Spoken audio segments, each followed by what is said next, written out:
We had previously discussed how the 1920s led to this significant migratory flow of Mexican laborers and their families to the United States. And this was due to the economic boom during the 1920s. But what's going to put a halt to that immigration flow is the Great Depression. And indeed, as you likely know, this is still the greatest economic calamity that's ever afflicted the nation. And you see unemployment reaching peak levels, up to 25% unemployment in the country. And for ethnic minorities, it was actually higher than that.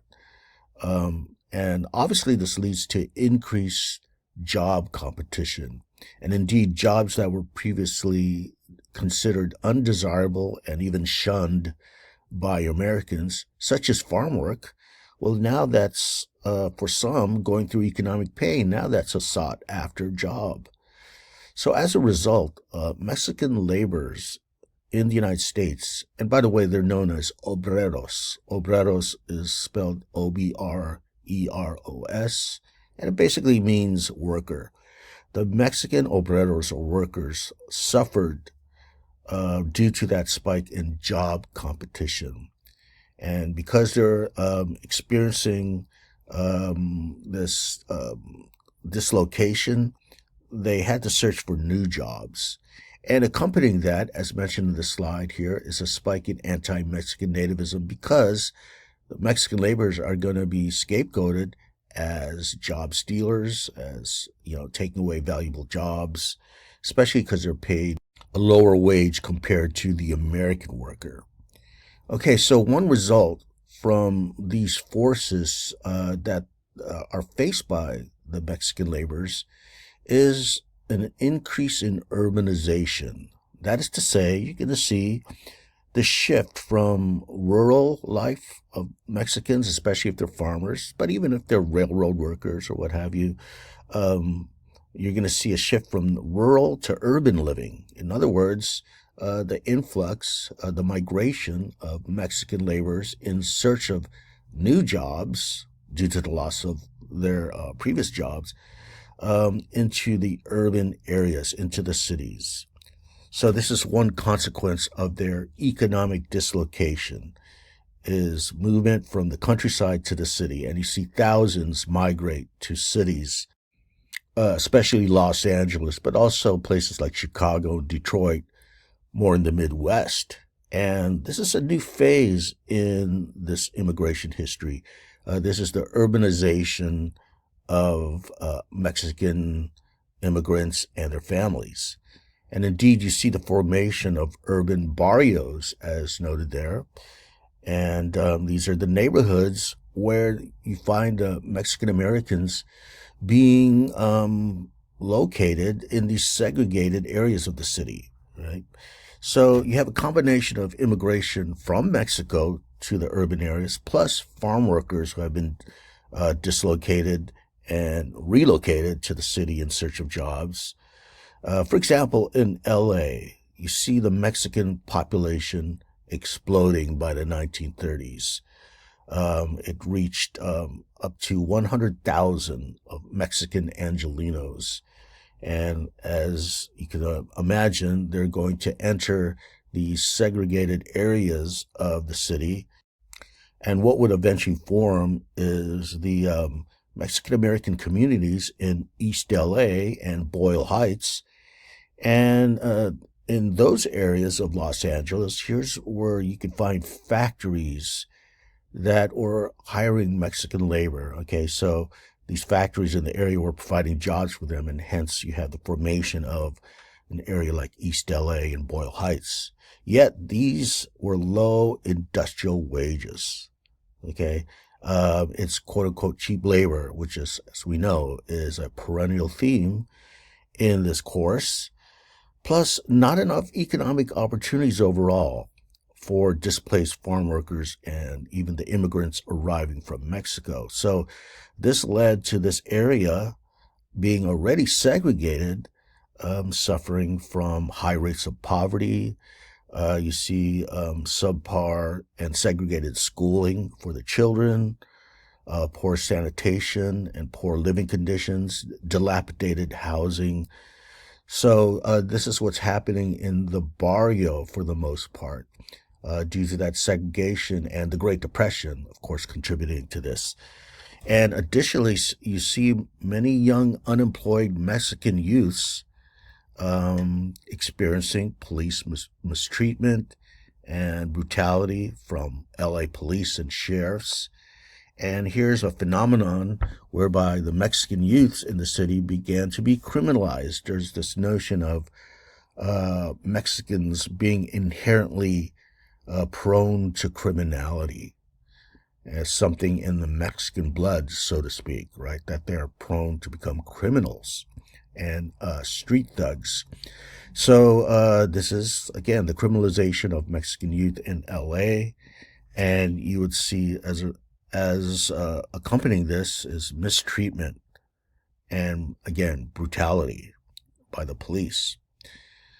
Now, eventually what happens here is, the economic hard times is going to fuel even more intense anti-Mexican sentiment. It's going to turn into something called the quote-unquote Mexican problem. Okay? And this is a combination of what I just mentioned. The loss of jobs for Americans is going to lead to job competition. And you add to that the criminalization of Mexicans and the notion that they're, stealing jobs. So the cumulative result of this is this political issue known as the Mexican problem, where race is intersecting with politics. And indeed, this becomes a widely circulated topic in the national press. And this is not unlike the Chinese earlier when, it's a West Coast problem, so to speak, but it reverberates all the way to the East Coast to the point where you have the 1882 Chinese Exclusion Act, if you recall. Similar with this, you have the Mexican problem reverberating throughout the country, especially in the media and the press. And this is going to lead to repatriation by the 1930s, okay? And this is a little-known chapter in U.S. history, but what happens here is more than 450,000 Mexicans leave the United States under nativist pressure.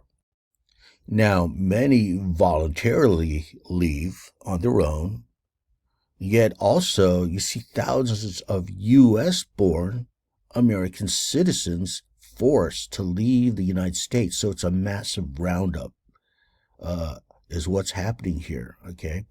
And again, this is due to that political pressure that's being exerted by the nativists during the Great Depression. And the methods that they used here to round up and to expatriate Mexicans and Mexican Americans is through methods such as mass raids. They would raid areas and basically find people, and they would collectively gather them and force them back, right, to Mexico. Another method, of course, was just intimidation, but also withholding aid. That is to say, during the Great Depression, they would not provide much needed financial aid to help with their impoverished conditions and to stave off starvation. Well, for many Mexicans, they felt that they had no choice but to leave back to Mexico. And therefore, the cumulative effect again is that 450,000 Mexicans were repatriated during this time. And, you see the disappearance of Mexican contract labor, therefore. And in the agribusiness sector, who's going to replace them, by the way? I just mentioned they're scapegoated as stealing jobs. Well, it'll be the so-called Okies. That's to say, migrants from Oklahoma, right? Who would, they're very poor, okay? And they would move west during the Great Depression. If you've heard of the novel, The Grapes of Wrath, then this is exactly what that novel is about, right? The Okies. Very poor, Americans who would move west in search of jobs, and many of these so-called Okies would replace the Mexicans working in the fields.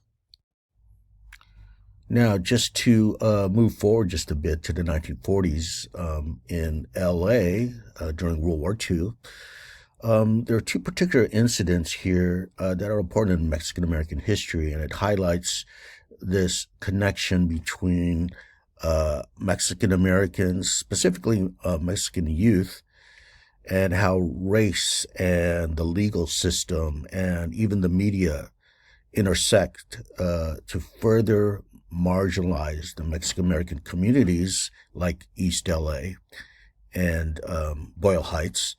And this is the Sleepy Lagoon incident or the court case that led to the Zoot Suit riots. So what's going on here? Well, Sleepy Lagoon was this popular hangout area on the outskirts of LA, and it was used by a lot of young people, Mexican American young people, for socializing. And in the summer of 1942, the body of a young Mexican American man was found. The dead body was found near the site after a party that was occurring in the area. So almost immediately, the LA police rounded up over 600 Mexican American youths in this sort of dragnet, right? 600. And eventually they charged 22 young men who were members of a street gang with murder. Now, this became known as the Sleepy Lagoon trial, and it became highly publicized. And when we look back, especially now, it's amazing how racially biased the court case was. The young men were denied access to attorneys, which, as you know, is a constitutional right. They were not allowed to even change their clothes or clean themselves during the trial. They wanted to portray them as, being unkempt and dirty.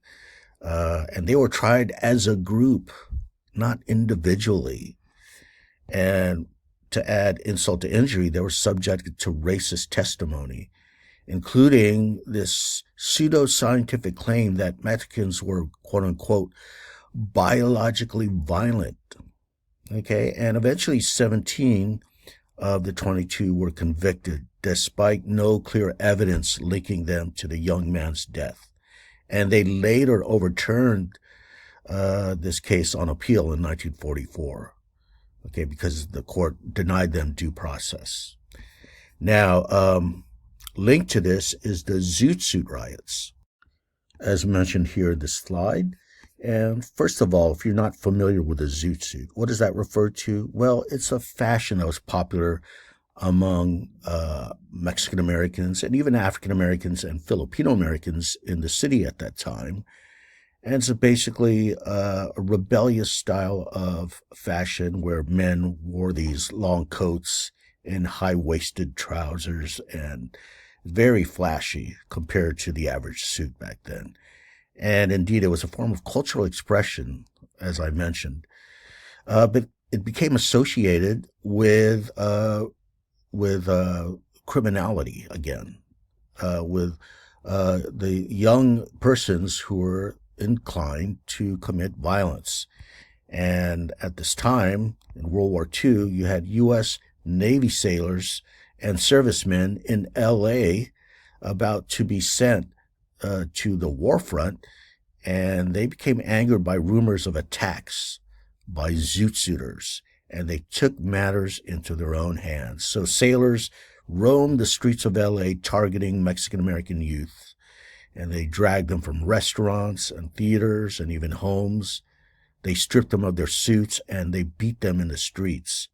And indeed, the police often arrested the Mexican-American victims, not the attackers, okay?